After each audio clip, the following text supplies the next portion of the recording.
Hi there! Welcome back to my channel. So, andito na naman si Binibining Linsay para mag-share sa inyo ng panibagong kaalaman. Ayan, so nabalitaan nyo na ba? Kalalabas lang nitong DepEd Memorandum number 89 Series of 2025. So, ito nga yung inaantay nating performance natin for this school year, no? At sa mga susunod pang taon. Ayan, so isa-isayin natin ano bang laman nitong DepEd Memorandum number 89 Series of 2025. So dito sa ating video or content na to, hinighlight ko na no, yung mga dapat nating paghandaan for this school year. So ulitin ko ha, highlights ito nitong memorandum. So tungkol saan ba tong memorandum na to? So about siya sa guidelines on the multi-year performance management and evaluation system for teachers from school years 2025, 2026 to 2027 and 2028. So ito tinatawag nating PMES, no? Ito yung pinaghahandaan natin every year. So dako tayo dun sa first highlights. So first highlights natin sa memorandum na to, same lang naman na gagamitin na mga indicators dun sa last year na full performance natin or full cycle performance natin, no? Nung year 2022 to year 2024. Kung maaalala natin, no, yung IPs or FNPMS natin. So same lang na naging basis ng indicators. Okay, that's the first highlight, no? So, ibig sabihin na meron na tayong ideas agad kung ano-ano yung mga indicators na dapat nating pagandaan na from NCOIs and COIs, no? Okay. Another highlight, no? Alam naman natin na may nadagdag ng bagong positions or ito nga mga higher teaching positions. Kaya, ito na yung corresponding PPST career stage for teacher position. So, ito yung mga teacher positions natin, teacher 1 to teacher 3. Sa career stage ng PPST, tinatawag natin itong mga beginning to towards proficient. For T4 to T7 naman, sila naman yung mga proficient teachers. And for master teachers 1 to 2, highly proficient teachers. For master teachers 3 to 5, ay tinatawag nating distinguished. Okay. Another highlights na memorandum na to, tulad nga ng sinabi ko, ang kagandahan naman dito sa PMES natin, mula 2025 hanggang 2028. Ito rin yung natin, no, yung mga PPST indicators na nagamit at nagawa na rin naman natin sa mga last years na pinaghandaan natin. So ito yung mga PPST indicators for 2025 to 2026 dahil ito yung magiging focus muna natin ngayong taon. And the rest is for 2026, 2027, and 2027 to 2028. So yan po yung mga PPST indicators for COI and NCOI. So don't worry, no, gagawa natin yan sa separate videos. Ano ba tong mga COIs and NCOIs ulit for this school year 2025-2026? So itong content ng video natin is about lang sa highlights, no, nung nilalaman nung memorandum. Okay. So of course, for master teacher 1 to 2 o itatawag nating highly proficient teachers, same lang din, no, ng mga nakakaraang taon, yun pa rin yung gagamiting PPST indicators. At ito nga yung mga sumusunod na yon. Okay. So, another thing, for distinguished teachers naman or master teacher 4 and 5, 3, 4, 5, yan, ito naman yung mga PPST indicators or COI and COI. Ayan, so same lang, ulitin ko po yung another highlights natin for this memorandum. Same lang na mga indicators, no? Dun sa mga last years nating ginamit at prepare, yung gagawin din natin PMES for this school year. Okay, so dako tayo ngayon dun sa full period classroom observation, PPST-based assessment, no? Sabi dito sa memorandum, teachers shall be required to undergo 2 full period classroom observation for each school years. Meaning to say, meron tayong 2 demonstration sa loob ng isang taon.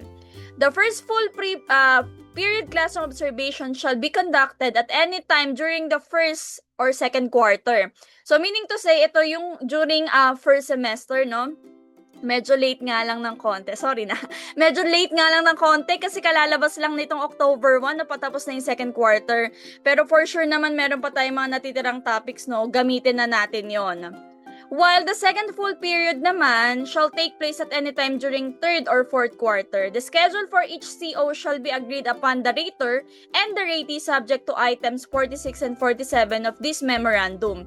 Below is a prescribed timeline for the conduct of full period COIs. Ayan. So, tingnan natin to, no? Yung task and activity, first full period CO, second full period CO, yung schedule, yan nga po. Meron for first SEM and for second SEM. Yan. So, dapat ngayon, bago matapos yung second quarter, ay makapag-demo po si teacher.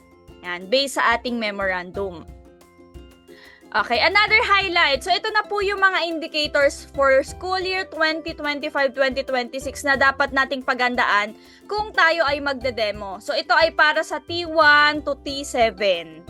Ayan, so meron pong siyam na indicators tayong paghahandaan for T1 to T7. So, pwede nyo yan i-screenshot, no, para mapaghandaan na natin.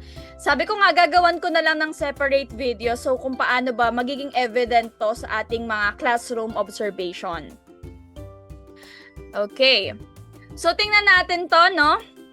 Dahil dalawa yung classroom observation natin, of course, hindi naman lahat nung siyam na pinakita kong indicator ay dapat agad-agad makita naman dun sa first CO mo pa lang. So, tingin tayo dito sa 2025-2026. By the way, no, ang COIs na gagamitin ng beginning to towards proficient teachers and proficient teachers o yung mga teachers natin from teacher 1 to teacher 7 ay same lang ng COI or classroom observable indicators, no? Same lang po ang gagamitin sa classroom observation, same indicators.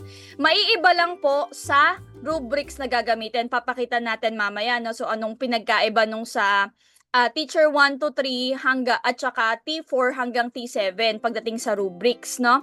Pero pagdating sa indicators, malinaw po na same lang po sila ng indicators na paghahandaan sa classroom observation. Okay, so for first classroom observation, ito yung mga sumusunod na classroom indicators ang dapat paghandaan. So, balikan nyo lang to, screenshot nyo lang yan. Nakalagay na rin naman yung numbers, no? Kung anong indicator yan.